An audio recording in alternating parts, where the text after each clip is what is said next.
In my first term, I built the greatest economy in the history of the world. We had the best economy ever, history of the world. Destroying that pipeline of the American dream is not patriotic. On three, they're years behind us. Is it 2 years, 3 years? Come on, they're nanoseconds behind us. Soybeans and semiconductors. One is the heart of US farm exports. The other is the crown jewel of US tech. And right now, Washington is losing leverage on both fronts. Take a look at this chart. US soybean sales to China collapsed to zero by May. At the same time, Nvidia CEO Jensen Huang says that China is just nanoseconds behind America in chip innovation. Yet Washington's answer?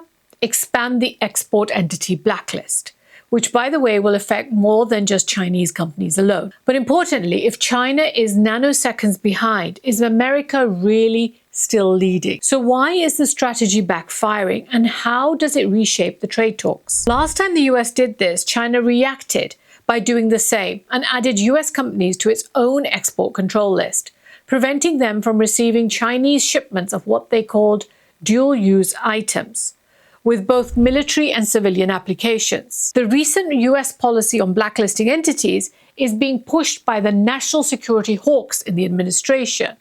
And this comes as Nvidia CEO warns, for those who call themselves China hawks, it should be seen as a badge of shame, not honor. Phrase, and I didn't hear about this phrase until just a few years ago, China hawks. Yes. And apparently, that if you're a China hawk, you get to wear that label with pride. It's almost like a badge of honor. It's a badge of shame. This comment by Jensen Huang, who's seen to be pro-China, has driven DC policymakers and policy wonks, as well as the weapons sellers in the country, up the wall, with many attacking Jensen Huang himself for being unpatriotic for saying those comments. Washington's strategy is clearly backfiring. So why are they continuing? And how does this escalation shape those trade talks that are happening right now between the world's two largest economies? One after the other, policies that the US is implementing is leading to a massive drop in its own popularity. This chart from a couple of months ago shows countries where the US is more popular in green versus China in red. The two big blocks of green showing US popularity in India and Brazil are red or probably pink in the case of India, thanks to President Trump's imposition of that 50% tariffs on those two countries recently. In this deep dive, I want to unpack the expansion of that blacklist, the geopolitics, why Washington keeps doing this despite increasing evidence that it doesn't work, the trade negotiations, and what nanoseconds behind really means.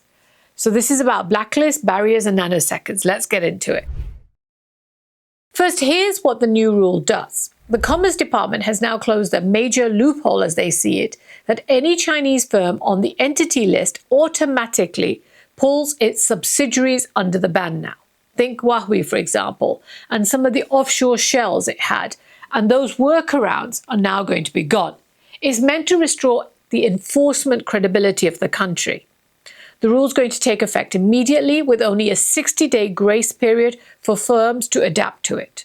While it's mostly aimed at Chinese companies, it will hit thousands of additional entities worldwide that could now fall under those US export controls. It rewrites that geometry of what is permissible trade, and it creates a huge compliance burdens for US and allied firms whose supply chains go through China.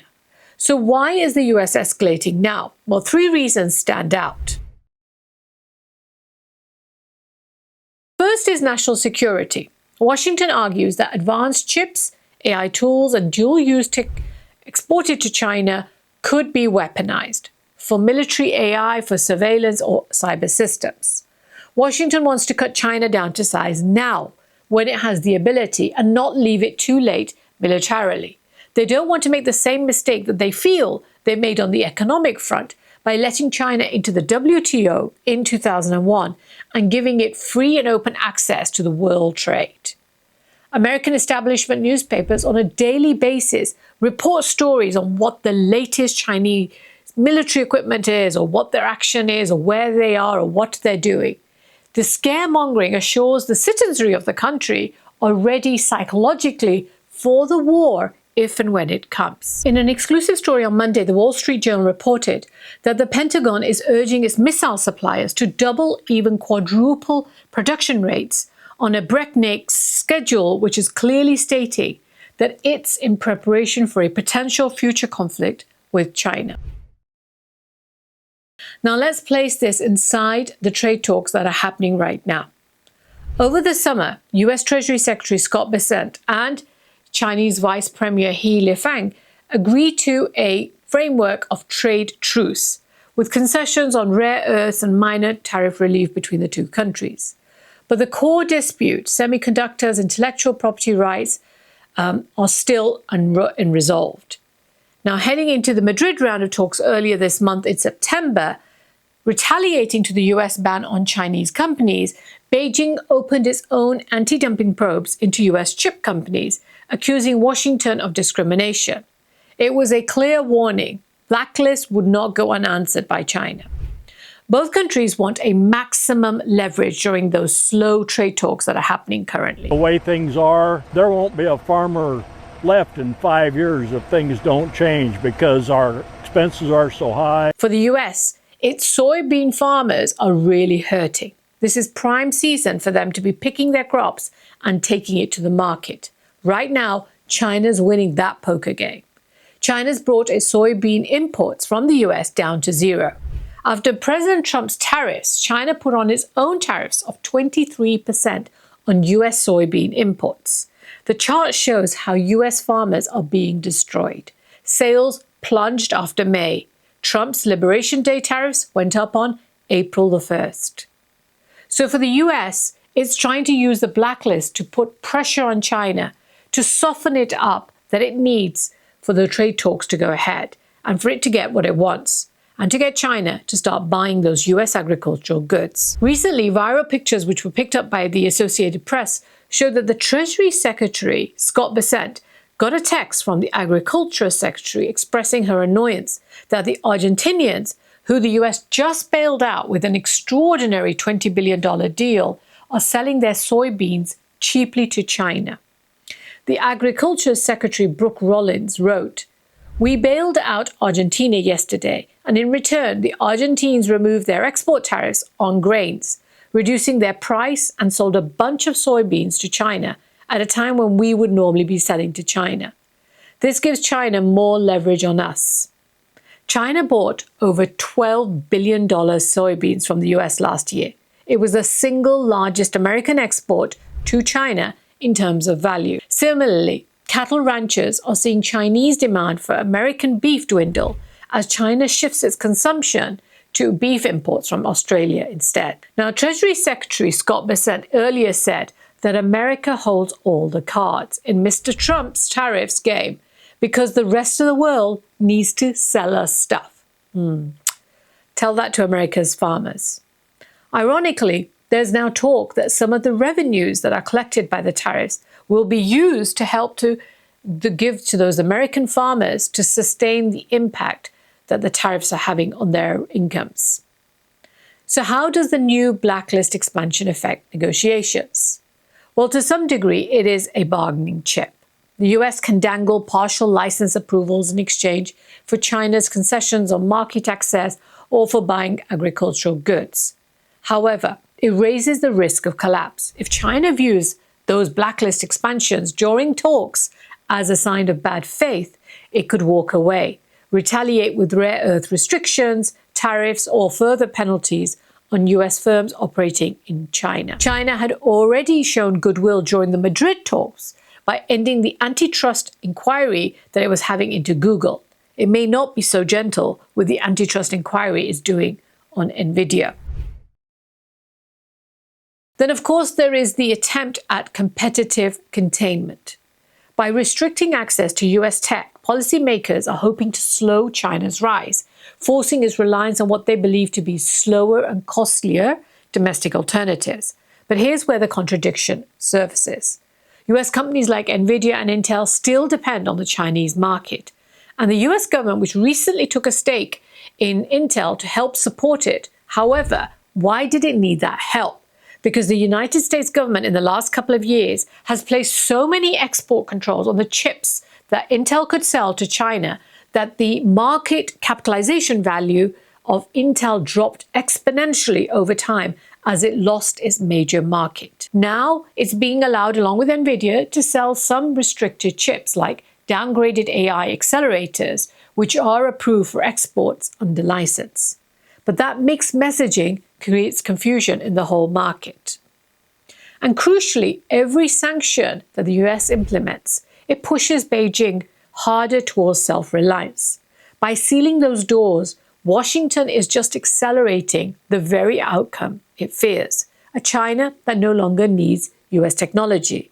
Jensen Huang, the Nvidia CEO, on numerous occasions has dismissed the idea that China is years behind America in semiconductors. His latest words, they're not years behind, they're nanoseconds behind. We've got to go compete. Why does this matter? Because Huang sees what is happening on the ground. He's not sitting in an ivory tower. I recently did a video on why the Chinese AI boom may outlast the United States. I will put a link into that down in the description. Do check it out for more details. But briefly, Huawei has already rolled out its AI servers, which are powered by its in-house, very powerful Ascend chips. Chinese hyperscalers Tencent, Alibaba, Baidu, ByteDance are investing billions into custom silicon and AI infrastructure. And local startups, Chinese startups, are being heavily subsidized. They're emerging with aggressive roadmaps for GPUs, accelerators, and chip design software. Remember, necessity is the mother of invention. Even with sanctions, Chinese firms are adapting. They may build downgraded versions of chips, but they're optimizing software to squeeze performance out of that limited hardware or the source components that they may get through third-party channels.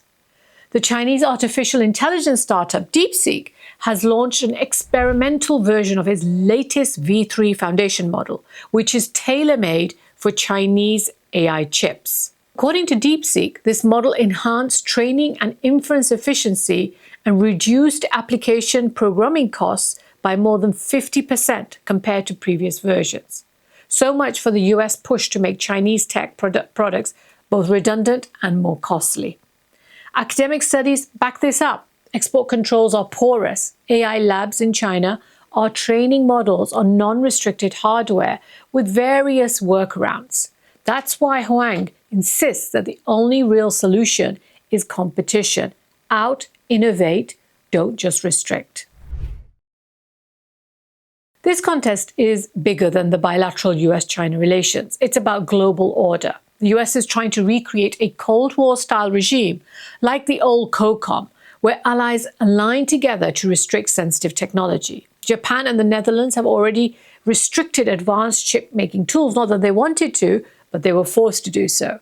But that consensus is fragile. National interests will diverge when billions in trade are at stake. And it's leading also to a financial decoupling.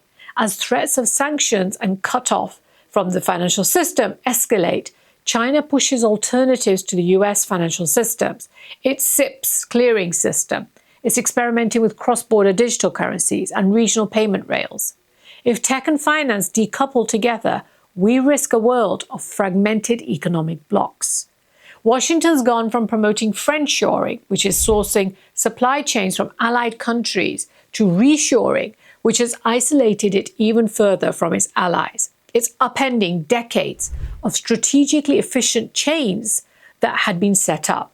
Chips were global products, are global products. They're designed in California, fabrication in Taiwan, materials in Europe, packaging in China, and so on.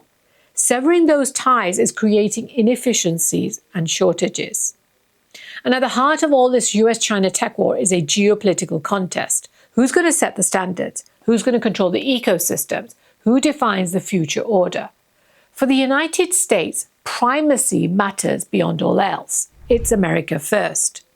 While China is talking of multipolarity and globalization, the US is pushing the world towards a full bifurcation with its policies. The world's going to split into two tech ecosystems, a US-aligned versus a China-aligned.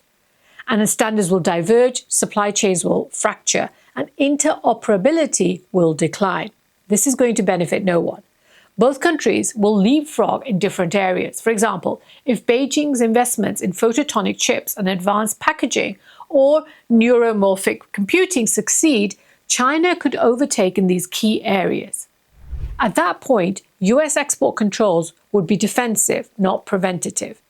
So in a world that's going to be measured in nanoseconds, every move matters.